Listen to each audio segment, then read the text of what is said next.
Going to switch over to TI, introverted thinking, which is a little bit more of a wild card because TI is coming from a slightly more subjective stance at the subject, and so it's really dependent on what is important to that TI user. So the TI savior is asking itself, does this social activity make sense for me? Now this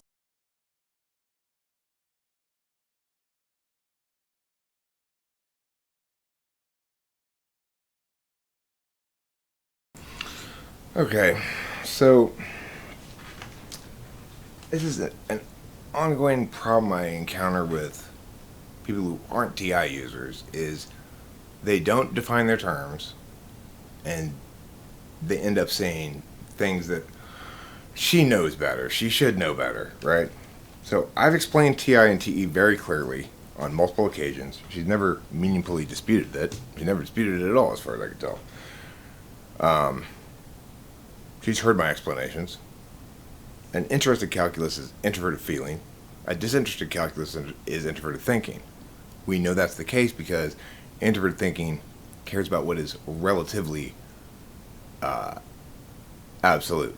That is to say, it's absolutely so based on these definitions. So it can be objective because it's binary in that fashion. And it can be objective because it uses a universal logic called validity. In other words, it doesn't matter what the words are, whether it's true or false, validity is universal. So, all pigs fly, I am a pig, therefore I fly, is valid, right? Regardless of whether I'm actually a pig or whether pigs actually fly. That's universality, or objectivity, in reasoning. TI is the logic that is the logic of communication, the single universal logic. TE is an intentional manner in which one resolves the logic of the specific in front of you that is not representative of the universal logic. In no way, shape, or form is TI correctly understood as subjective. Now, it's also true that TE oughtn't to be understood as subjective either exactly. It's just that TE is attaining solvency by dealing with the logics of systems where the logic is unique to the system. So a refrigerator has its own logic. A business has its own logic. Poker has its own logic. No, sure, you could say poker has TI aspects to the reasoning behind it as well, but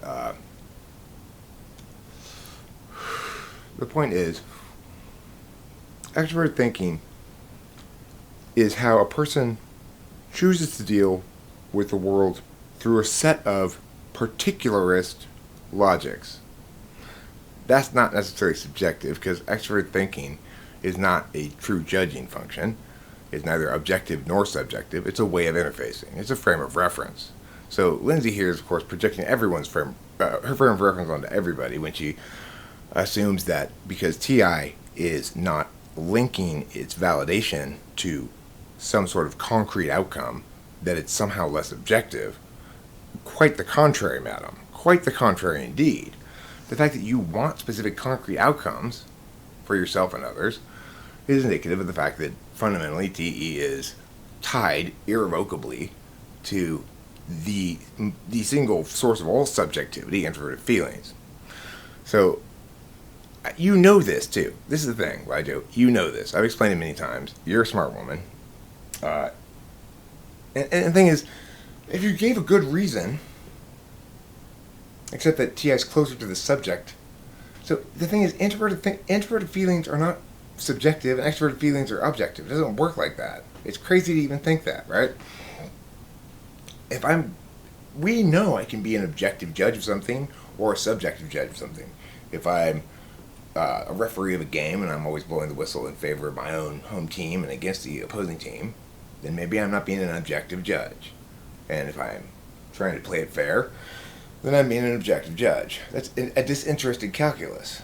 So when I articulate these kind of arguments and people say, but what about this, Eric, and you're wrong. And I go, oh, great, thank you. I can fix that now.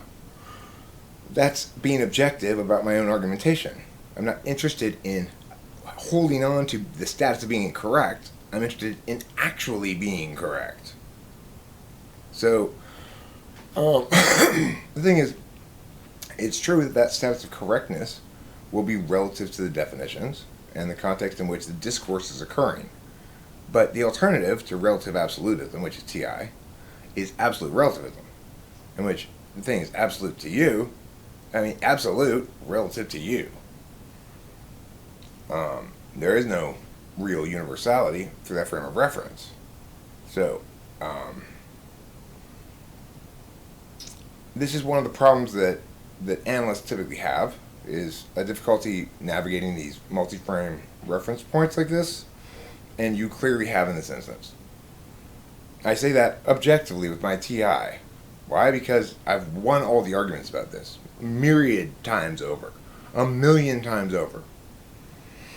I've never heard any meaningful critique of these arguments.